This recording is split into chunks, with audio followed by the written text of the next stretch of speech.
అందరికీ మరణాత. ప్రభునందు ప్రియ స్నేహితులారా, ప్రభునామమున మీకు అందరికీ ఆయన కృపా సమాధానములు తోడయుండును గాక. ఆమేన్. ప్రియులారా, మన విశ్వాస జీవితమునకు బైబిల్ గ్రంథములో ఉన్న భక్తుని యొక్క చరిత్రను ధ్యానించటం అనేది అది ఎంతో అవసరమై ఉన్నది. ఎందుకు భక్తుల చరిత్ర మనము ధ్యానించాలి?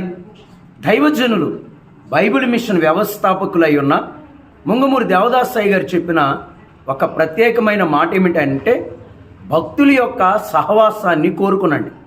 ఎందుకు భక్తుల సహవాసాన్ని మనం కోరుకోవాలంటే, వారు మన కొరకు నిత్యము ప్రార్థన చేసేవారు ఉన్నారు.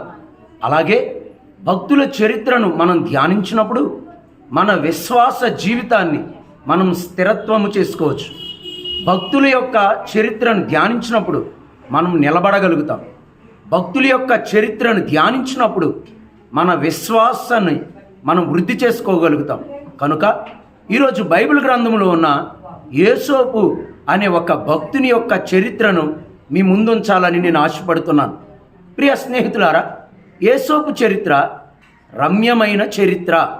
యేసోపు చరిత్ర అంత పెద్ద చరిత్ర బైబిల్ గ్రంథంలో యేసు ప్రభు వారి తర్వాత మరి ఇంకెవ్వరికి లేదు. అంత పెద్ద చరిత్ర కలిగిన వారు యేసోపు గారు. ప్రియులారా, ఈరోజు ఆ చరిత్రలో ఒక ప్రత్యేకమైన మాట ఏమిటంటే, యేసోపుకు తండ్రి దగ్గర కూర్చునే అలవాటు కలిగిన వారు. ప్రియులారా, తండ్రి దగ్గర కూర్చునే అలవాటుకి మనం పెట్టుకోవాల్సిన పేరు దైవ సన్నిధి. ప్రియులారా, తండ్రి దగ్గర కూర్చొని ఏమి నేర్చుకున్నాడు అని అంటే, తండ్రి గారు ఆత్మీయ జనకులు చెప్పిన కొన్ని మాటలు మీ ముందు ఉంచుతాను. తండ్రి దగ్గర కూర్చున్న యేసోపట ఒకటి విశ్వాసమును గురించి నేర్చుకున్నాడు, అలాగే విధేయతను గురించి, అలాగే సహనం. ఈ మాటలు చెప్తున్నప్పుడు అప్పుడే మీ మనసులో ఒక ఆలోచన రావచ్చు, ఏంటి విశ్వాసం, ఏంటి విధేయత, ఏంటి సహనం అంటే, తండ్రి అయిన యాకోబు యేసోపుని దగ్గర కూర్చోబెట్టుకొని తన తాతయ్య అయిన అబ్రహాములో ఉన్న విశ్వాసాన్ని గురించి చెప్పేవారట.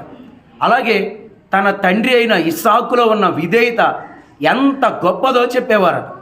అలాగే తనలో ఉన్న సహవాసం ఎలాంటిదో అవన్నీ నేర్పేవారు. చూడండి, ఈ 3 లక్షణాలు ఏమైతే నేర్చుకున్నాడో యేసోపు, వాటిని ప్రదర్శించాల్సిన సమయం వచ్చినప్పుడు వాటిని ప్రదర్శించాడు. ప్రియులారా, నిజమే, యేసోపు గొయ్యిలో ఉన్నప్పుడు, అంత శోధన వచ్చినప్పుడు తన విశ్వాసాన్ని విడిచిపెట్టలేదు.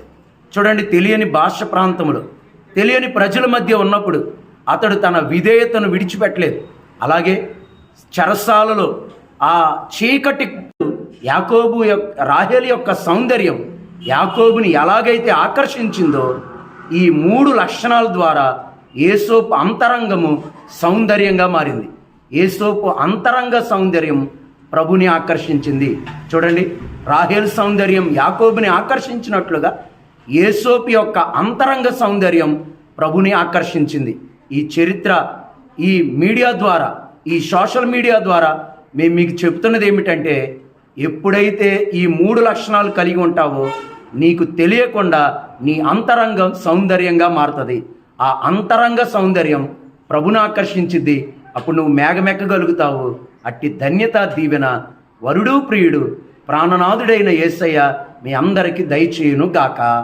ఆమేన్. మరణాత.